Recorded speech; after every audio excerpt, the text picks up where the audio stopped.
prefere ter sido abandonada do teu pai ou você preferia ter sido abortada? Eu prefiro ter sido abortada. Por exemplo, assim, na minha opinião, o aborto devia ser livre.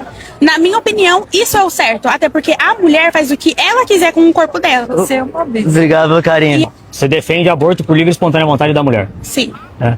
Você defende direitos humanos? Defende. E por que não os direitos humanos do feto que tá lá dentro? Corte rápido. Aí a gente entra nesse assunto. Eu entendo que, tipo assim, tem muita gente que defende isso. Não, é um assassinato. Concorda comigo? Que é uma outra Não. vida. É uma outra vida que não consegue se defender, inclusive. Mas eu não quero ter, e aí? Se não quisesse ter, você tinha que se prevenir. Simplesmente aí, você vai então, assassinar o que que faz? uma vida no ventre O que faz? porque com o você feto? não quer. Muitas pessoas que defendem essa questão de que o feto tem vida não estão dispostas para adotar. Não, o feto criança, tem vida. Não é defender mas que o é o feto tem corpo vida. da mulher O que tem feto que tem decidir. vida. Você se entende que você é um conjunto de células, por exemplo? Sei. O feto também é um conjunto de células. Qual a Mas diferença de ela você para um mulher, feto? ela tem que querer. Então você defende que se a gente tem um problema, a gente pode matar. Mas ele nem tá Vivo. vivo.